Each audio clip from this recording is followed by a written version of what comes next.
mahalle etkinliğimize hoş geldiniz, sefalar getirdiniz. Allah'ın selamı, bereketi hepimizin üzerine olsun inşallah. Sermayesi buz olanın korkusu güneştendir. Güneş doğdu artık, bu ilahi bir düzendir. Euzu billahi mineşşeytanirracim. Bismillahirrahmanirrahim.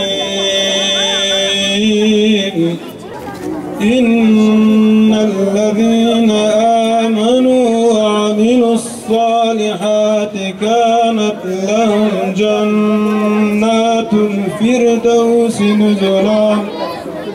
Dürüst belediyecilik için, gerçek adalet için, mazlumların geleceği için, yetimlerin hakkı için. Siverekli kardeşlerim, hepiniz hoş geldiniz, sefalar getirdiniz. Şma peko hayrame, sarıçıman serame. Halkın efendileri, halka hizmet edenlerdir. Hakka hizmettir düsturunu prensip alarak yola koyulduk. Hür Dava Partisi olarak referansımız İslam'dır dedik. Gayemiz Allah'ın rızasını kazanmaktır. Bu itibarla şunu diyoruz ki mevcut kirlenmiş siyasi anlayış ve algıların yıkılması ve yeniden dürüst, gerçekçi, adil, yalandan arındırılmış bir siyasi anlayışı tanzim etmek üzere Hür Dava Partisi olarak kıymetli Müslüman halkımıza söz veriyoruz ki sizlere asla yalan söylemeyeceğiz. Emanete ihanet etmeyeceğiz. Söz verdiğimizde sözümüzde duracağız. Ve belediye malına yetim malı gibi sahip çıkacağız.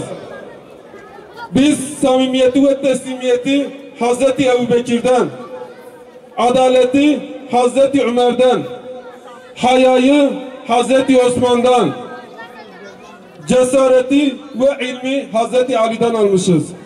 Bu itibarla adaletin tesisi, gençliğin ıslahı, şehrimizin imarı ve güzelleşmesi için var gücümüzle mücadele edeceğiz.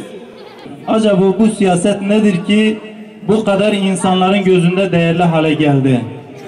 Dünyadaki herkes bu siyaset için bu kadar mücadele verirken maalesef Müslümanlar hep geri kaldılar. Bunu hiçbir zaman kolay kolay Müslümanların sorgulamasına da izin vermediler. Dünyanın en adi insanları, en dalavereci insanları, en üçkağıtçıları, dünya için her türlü bedeli ödeyenler ve o mevki makamları elde edip insanları sömürmek için insanların başına geçmeye çalışmayı isteyenler onun için her türlü mücadeleyi verdiler. Ama kalkıp Müslümanlara da siz mevki makamda ne işiniz var? Siz dindarsınız, gidin camilerde oturun, hiçbir şeye karışmayın. Sizin siyasetle ne işiniz var diyerekten yıllarca, 90 yıl boyunca hep Müslümanları kandırdılar. Ama elhamdülillah artık dünyanın her tarafında artık Müslümanlar yönetimlere oynuyorlar. Artık bu oyunlara Müslümanlar Allah'ın izniyle gelmeyecekler. Bizi camilere kapatıp yönetimlerden uzaklaştıramayacaklar.